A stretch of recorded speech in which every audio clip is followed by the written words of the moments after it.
Bonjour tout le monde et bienvenue sur la chaîne. Dans cette vidéo, on va faire le tour des produits que j'ai testés pendant le mois de juin. Il y a déjà moitié de l'année qui s'est passée. Bon, allez, sans tarder, on va commencer de suite. Je vais faire comme toujours, je vais commencer par le début du maquillage, de la façon dont moi je me maquille. Donc je vais commencer par base pour le teint. J'ai testé la Instant Radiance Primer Skin Nova de chez Vive que j'aime beaucoup. En fait, c'est une base qui va laisser un fini un peu glowy, mais c'est pas trop. Et franchement, je la trouve trop belle. Je trouve que le maquillage, enfin, je vais pas briller beaucoup plus qu'avec une base normale. Par exemple, avec la base de chez Avril, je pense que je brille peut-être un tout petit peu plus avec celle-ci, mais pas grande différence et je la trouve vraiment agréable sur la peau. Elle a une texture un peu gel qui fonctionne bien avec ma peau mixte. Donc ouais, c'est une base que j'ai beaucoup apprécié utiliser et que je vais continuer à utiliser, bien évidemment. Ensuite, j'ai testé la CC Plus de chez It Cosmetics que j'ai en teinte Fair, il me semble. Chaque fois, je galère à trouver la teinte. Oui, Fair. Qui se présente comme ceci. Et du coup, c'est une CC crème. Attendez. Une crème correctrice haute couvrance et hydratante. Elle fonctionne aussi en tant qu'anti-cerne, anti-âge. Et c'est ce que j'ai sur mon visage aujourd'hui. Je vous ai fait des vidéos sur tous les produits que je vous présente dans cette vidéo. Donc si jamais ça vous intéresse d'avoir un peu plus de détails, n'hésitez pas à aller voir au moment de l'application comment ça fonctionne. Et franchement, j'ai eu du mal à la faire fonctionner au début parce que je testais avec différentes bases et je trouve qu'avec la base de chez Vive, ça fonctionne super bien. Donc avec des bases un peu plus matifiantes, un peu plus sèches du coup, qui vont assécher un peu la peau, je trouve que la CC crème, elle fonctionne pas très bien. Par contre, avec des bases hydratantes, lumineuses, je trouve qu'elle fonctionne très bien. Et le résultat sur la peau est assez beau. Donc je vais continuer de l'utiliser parce que j'aime bien et je trouve que c'est une couvrance légère à moyenne de la façon dont je l'applique. Enfin, non, plutôt moyenne, oui. On n'est pas sur une couvrance légère, on est plus sur une couvrance moyenne. Mais je l'applique pas de façon à avoir une couvrance haute parce que, principalement pendant l'été, c'est pas une couvrance qui me plaît. Mais avec une couvrance moyenne, j'aime beaucoup et je trouve que sur la peau, c'est beau et ça tient assez bien. Ça ne file pas beaucoup, ça va filer alors ici, mais ça, j'ai quasiment tous les fonds de teint qui filent, donc c'est pas problématique. Mais voilà, je l'ai beaucoup aimé et du coup je vais continuer à l'utiliser. Au niveau des anti-cernes, j'en ai testé deux. J'ai testé le High Glam Concealer de chez Natasha Denona que j'ai en teinte RNA. C'est celui que je porte aujourd'hui et au début je pensais que la teinte était un peu trop claire, mais en la travaillant correctement, enfin en travaillant la formule correctement, je trouve que ça se fond plutôt bien et du coup ça éclaircit un tout petit peu mon visage à ce niveau-ci et ça tient super bien, il ne file pas, il n'assèche pas mon contour des yeux. Je trouve que vraiment mon contour des yeux est bien hydraté et beau du matin au soir. Je l'ai testé pendant une journée où je l'ai porté pendant plus de 20 heures je crois, ou aux alentours de 20 heures. C'était le crash test et franchement il a super bien tenu cet anti-cerne. Bravo à Natasha Denona pour cette formule qui fonctionne super bien et des revues que j'ai vues jusqu'à présent, je pense que j'ai vu que des commentaires positifs, donc je trouve que c'est une formule qui fonctionne super bien sur mon contour des yeux. Et l'autre anti-cerne, c'est le Stay Naked Quickie de chez Urban Decay, qui se présente comme ceci et que j'ai en teinte 10NN. Et c'est un anti-cerne que j'aime beaucoup aussi. Il va être un peu plus épais que le Natasha Denona parce que le Natasha Denona a un fini vraiment très très fin, même s'il a une très bonne couvrance. Niveau couvrance, je les trouve très ressemblants, niveau tenue également, mais niveau finesse, Je trouve que celui-ci il est un peu plus épais, mais je l'aime beaucoup. Le pinceau, ça sert à rien. Le pinceau est juste trop dur, que j'aurais bien fait sans. Mais l'anti-cerne, je le trouve très bien. Franchement, 2 anti-cernes super bien. Et ça faisait longtemps que je trouvais pas de bons anti-cernes, donc je suis ravie. J'ai testé un contour stick, c'est celui de chez Milk Makeup, le Sculpt Stick que j'ai en teinte Toasted. Alors niveau formule, j'adore. Niveau teinte, j'adore. C'est une teinte vraiment froide qui va pas faire gris sur ma peau, vous voyez.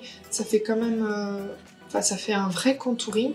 Par contre, je suis super déçue du packaging parce que j'arrive pas à faire sortir le produit. Vous voyez, je tourne et il sort pas. Donc là, je commence à aller piocher avec un pinceau, mais je sais pas jusque quand j'arriverai à l'utiliser. J'ai envie de le casser. Là, je l'ai cassé. Attendez.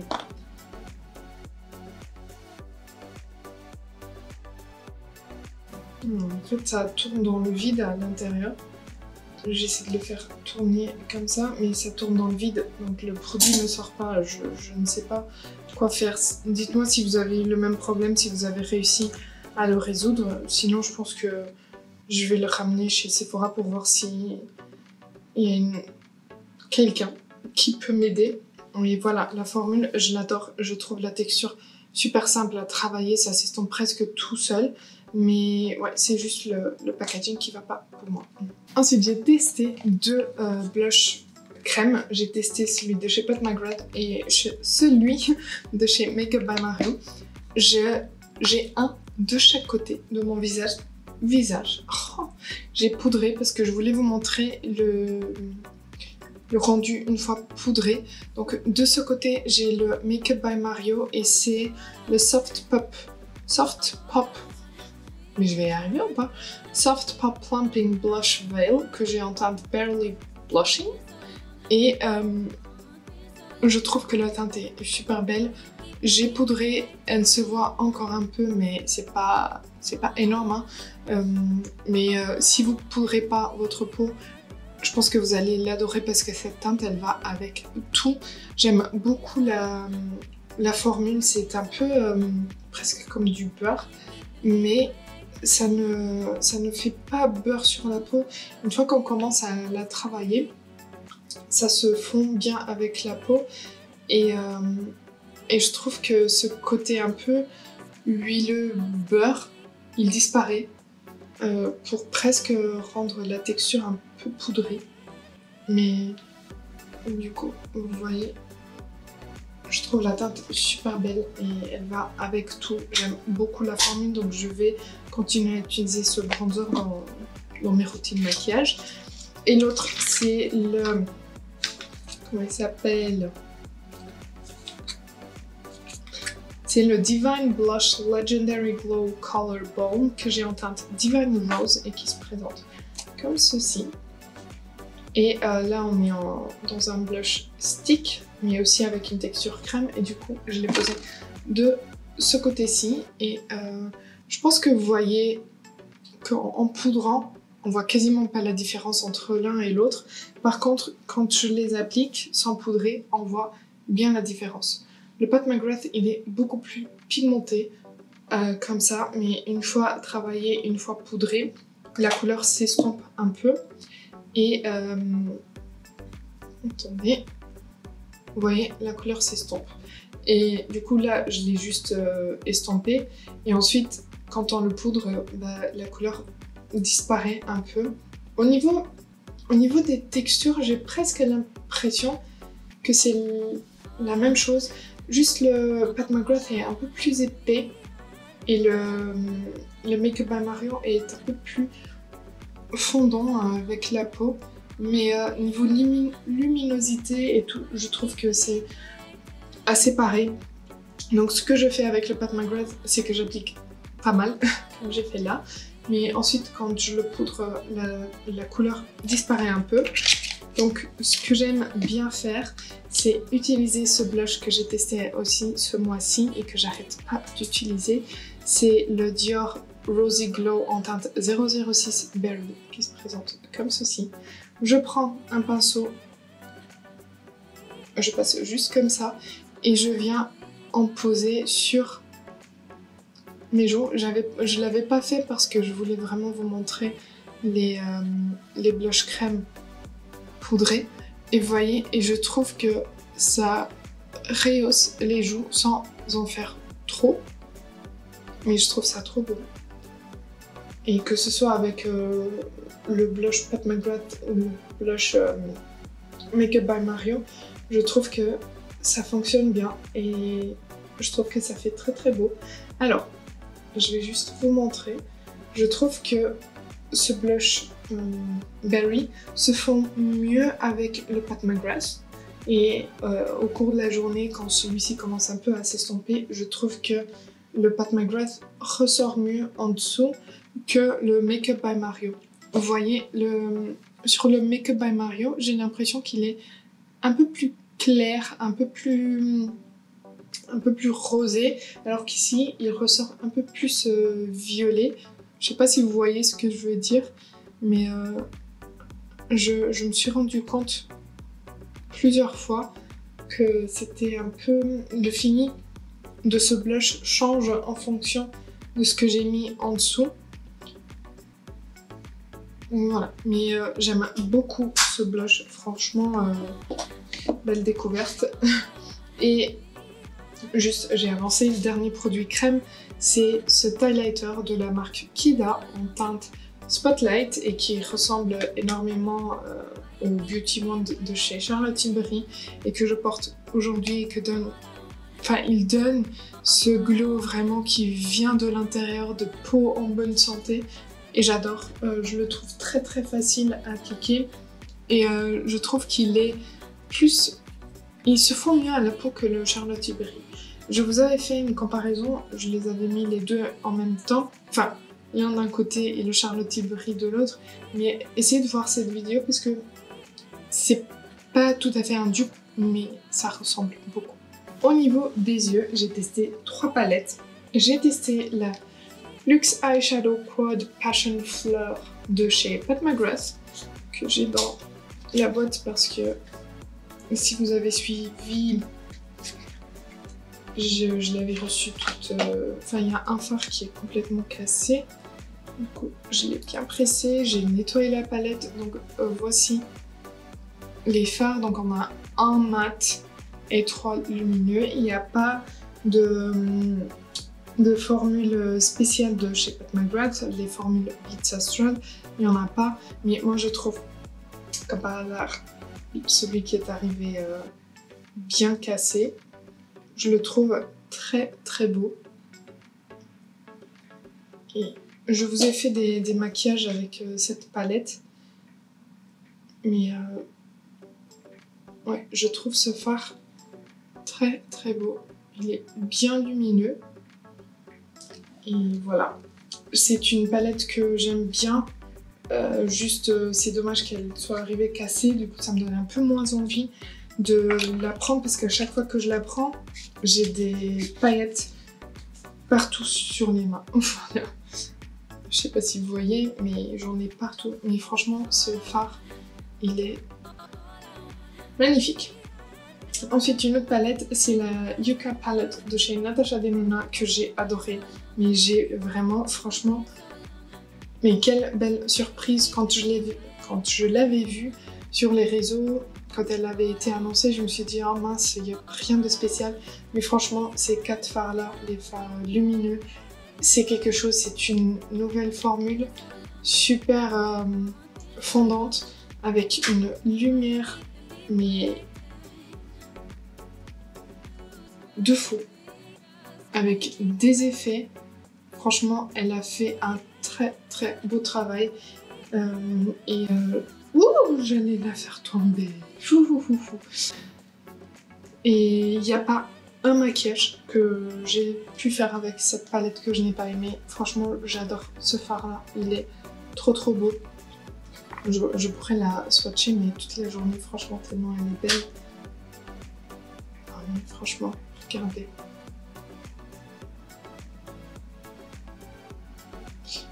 Bref, j'adore, je ne regrette pas du tout. de l'avoir acheté, d'avoir mis le prix dans cette palette parce que les palettes de Natasha sont quand même assez chères, mais je ne regrette pas du tout. Et la dernière palette, c'est la Cosmos de chez Anastasia Beverly Hills. Et pareil, si vous m'avez suivi, si vous avez suivi l'histoire, vous savez que je l'ai reçue avec 1, 2, 3, 4, 5, 6 fards cassés. 6 sur 12. Donc, ces 5 là, plus lui, sont arrivés cassés. J'ai réussi plus ou moins à les presser dans la palette, mais j'étais un peu déçue quand j'ai vu la catastrophe. Franchement, c'est la palette que je porte sur mes yeux aujourd'hui. J'ai voulu faire quelque chose d'assez simple et c'est possible. C'est possible de faire des smokies très très beaux avec ce fard Galaxy qui est magnifique. Hein. Ce fard. J'ai quelque chose qui me gratte. Regardez. Je vais le swatcher.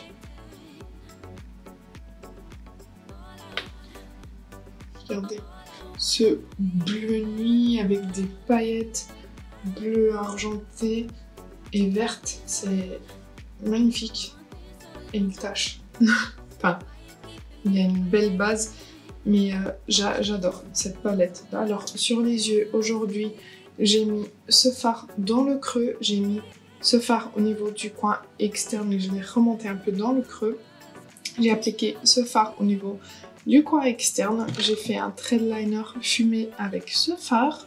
J'ai posé ce fard sur toute la paupière et ensuite celui-ci au niveau du coin interne et je l'ai tiré un peu sur la paupière. Et pareil, ce fard là, le fard Quasar. Mais qu'est-ce que il est beau. Et puis, ce que j'aime bien avec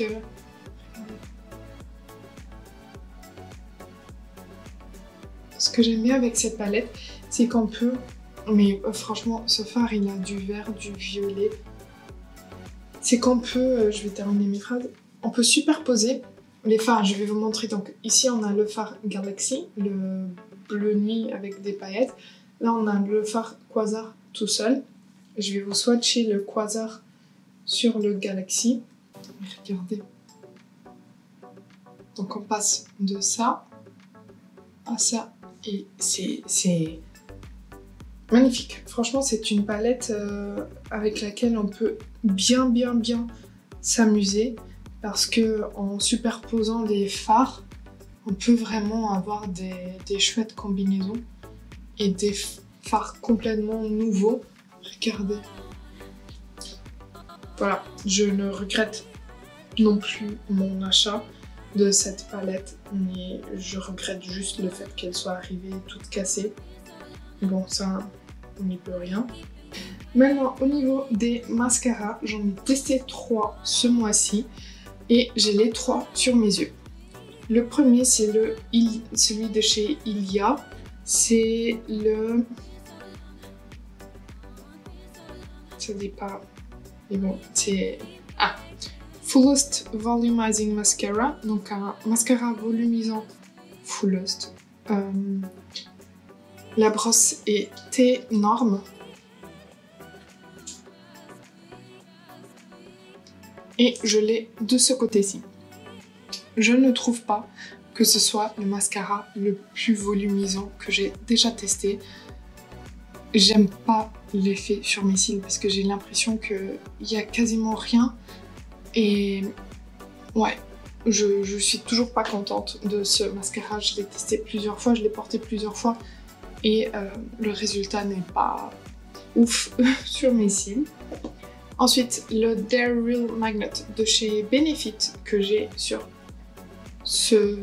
les cils de cet œil. Je vais y arriver, c'est compliqué aujourd'hui. Je trouve que l'effet est un peu plus volumisant que l'effet du Ilia. Je sais pas si vous voyez, mais je le trouve un peu plus... Enfin, il fait quelque chose de plus sur mes cils par rapport au Ilia. C'est pas, encore une fois, mon mascara préféré, mais je le trouve plus beau que le Ilia. Et le dernier, c'est le Sweet Pro Lash Lift Mascara, qui a une brosse assez différente. Donc il y a des picots que d'un côté.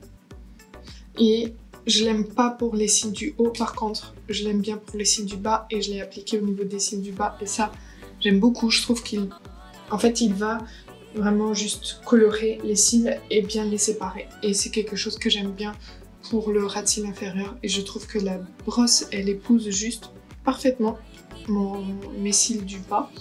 Et voilà.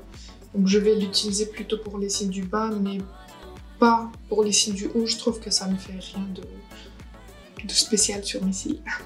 Et ensuite, le dernier produit, c'est un produit multifonction. C'est le Lip Blush de chez Huda Beauty. Alors, je l'ai testé avec vous. Je l'aime pas. J'aime pas la formule pour les joues. Par contre, j'aime bien la formule pour les lèvres. Je trouve que c'est très frais à l'application. Presque comme les huiles de chez Rare Beauty. Et après, ça teinte bien les lèvres. Donc, ça va vraiment comme une... comment on appelle?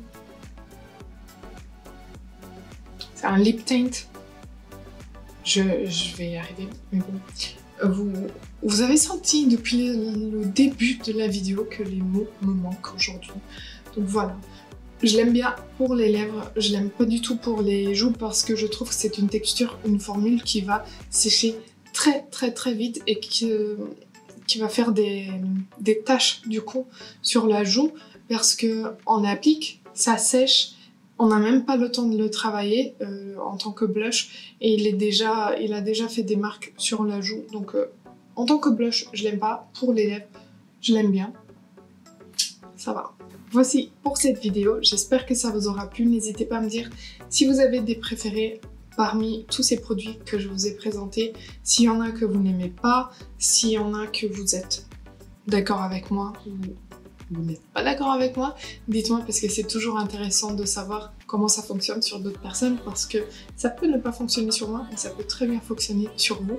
Donc n'hésitez pas à le dire en commentaire en mentionnant votre type de peau et comme ça, on aide les autres et voilà, on communique, on donne des petites astuces entre nous, c'est très très bien. Moi j'apprécie énormément quand vous venez me parler dans les commentaires, donc n'hésitez pas à le faire, n'hésitez pas à liker la vidéo si ça a été le cas, n'oubliez pas de vous abonner si ce n'est pas encore fait, et moi je vous dis à bientôt.